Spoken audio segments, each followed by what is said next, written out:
Dr. Naved.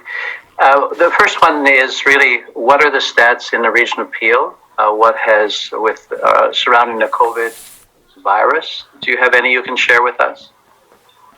Well, I can tell you that the region of Peel has about 2,400 cases, but the best news in the region of Peel, that there was a time when we were seeing about 100 to 150 cases per day, and over the last week or so, we're only seeing about 30 to 35 cases a day. Now, there have been particular days in the last 10 days where that number has jumped to 80, but most of that has come from patients that are in long-term care homes. So because there's been a recent spike in long-term care home infections, you may see the numbers a little bit higher over the last 10 days, not only in Peel, but also in Ontario. But I think what people need to understand is that people that are in long-term care homes and they get infected, they are not at a risk to the community.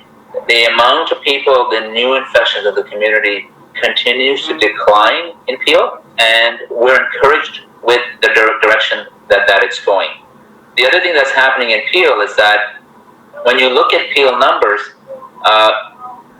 even though this northwest region of Toronto is one of the hotspots in Ontario, in Peel, the numbers are distributed with about 40 to 42% of the patients in the Brampton area, and about 55% of the patients, 55 to 60, in the Mississauga area.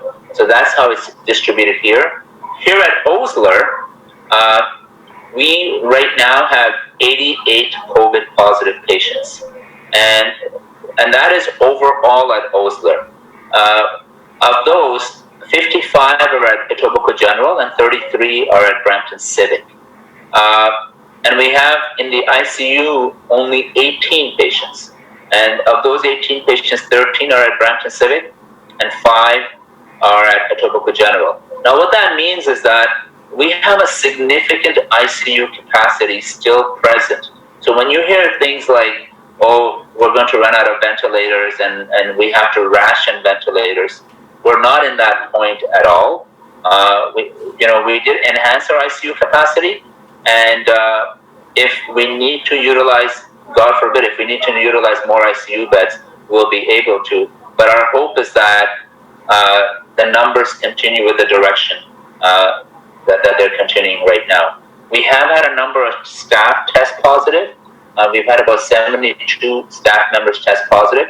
Now, remember, that's out of 6,000 staff, physicians, and volunteers, and that is still one of the lower rates in the city and in the province, which helps us really get comfort in the fact that the screening measures and the personal protective equipment measures that we have instilled at Osler have been working very well.